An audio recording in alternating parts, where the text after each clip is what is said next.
আপনি আর যাই করেন, বাউল শিল্পীদের কখনোই বিয়ে করবেন না। যারা বাউল লোকগানগুলো গায় এমন কোনো মানুষকে আপনি পছন্দ করবেন না।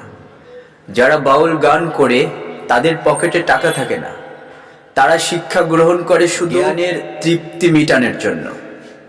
তারা শিক্ষা গ্রহণ করে শুধু জ্ঞানের যে একটি ক্ষুধা থাকে সেই ক্ষুধা মিটানোর জন্য। তারা শিক্ষা গ্রহণ করে শুধু শেখার জন্য। তারা চাকরির জন্য শিক্ষা গ্রহণ করে। একজন শিল্পীর কখনোই চাকরির পিছনে ছুটতে মন চায় না। একজন শিল্পীর মন চায় শিল্পীর ভিতরে যে একটি পাখি রয়েছে সেই পাখিটাকে ডানা মেলে উড়ে দেওয়ার সুযোগ করে দিতে চায়। সে চায় দেশ থেকে দেশান্তরে উড়ে বেড়াতে। সে চায় মুক্ত আকাশে মুক্ত বাতাসে ছুটে বেড়াতে। সে কখনোই কারো গোলামি করতে চায় না। তাই আপনি শিল্পীকে কখনোই বিয়ে করবেন না। যত পারেন আপনি শিল্পীকে অবহেলা করবেন, আঘাত দিবেন।